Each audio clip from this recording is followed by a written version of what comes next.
guys, so today we finally have the F100 back in here, and it's been about a year since the last time we touched this thing, so I'm really excited to have it back in here. You know, life got in the way, other projects got in the way, but really ready to make some progress on this thing. So I'm going to get right into it. I'm not going to do a whole lot of talking in this video. We're just going to dive right in. First things first, if you go back and watch my other video that I'll link below, I'll kind of tell you what the game plan is, and we want to get this motor moved back. The guy that installed this thing in here put it way too far forward for my liking. We're going to mount the turbo in a different spot. We don't need the room behind the motor, so we're going to move this back about 5 inches. Start off, we're going to get all this stuff out of our way so we have some room to work, cut these motor mounts out, move the engine back, and make it happen.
All right, now that we get that whole engine and transmission moved back, I got the transmission crossmember moved back.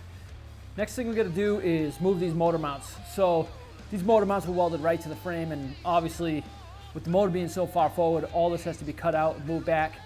So there is a bolt that goes through the crossmember. This is the Crown Vic front end on this, so hopefully we can just cut these tubes, take these out, and then I'm going to rebuild them.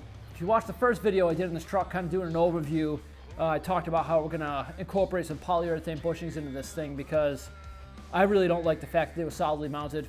If this was a race application, that's perfectly fine, but on something that's going to be driving on the street, you should at minimum have poly bushings. Rubber bushings are even better, but we're going to go with the polys. I'm going to cut these out, put some 2x4s under the motor so it rests on the crossmember exactly where I want it, and then we're going to start mocking up motor mounts and hopefully getting this motor sitting on its own weight.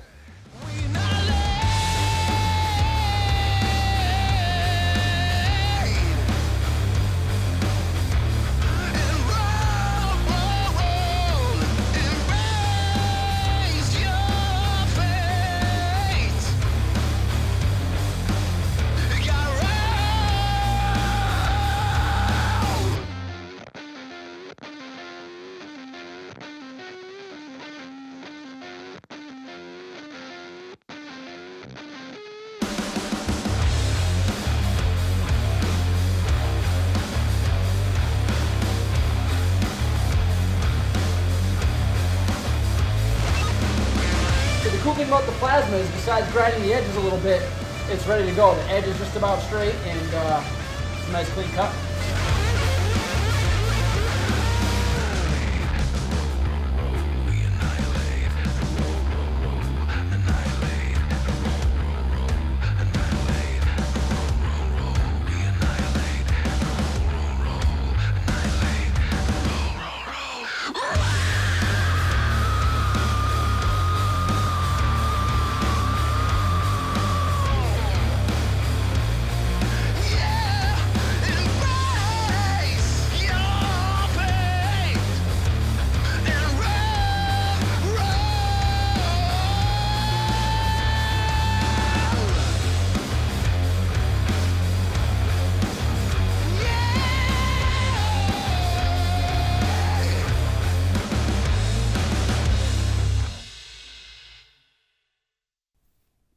All right, guys, well, I think that's where we're going to wrap it up for tonight. I got this passenger side motor mount completely done.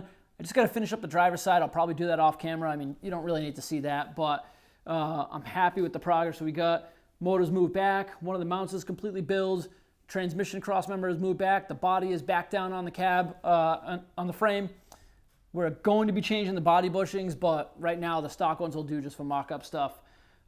Next video, we're going to be putting the front clip back on, put the radiator in it, start mocking up the turbo setup. And I think it's pretty cool the way we're going to do it. We're going to have the turbo probably mounted right around here, like where a Fox Body Mustang or any of those other cars, when they mount the turbo up forward, we're going to probably mount it like that, figure out an intercooler setup, and go from there. If you guys have any questions, feel free to reach out, let me know. Trying a little bit different of a style on these videos. Let me know what you think about it. If you like it, you like it. If you don't, well, I mean, I guess you don't. So can't really do much about that, but we'll keep doing what we do. So make sure you guys subscribe, like the video, hit the notification if you want to get the alerts on when these videos are going to be uploaded. And as always, guys, thanks for watching In the Shop.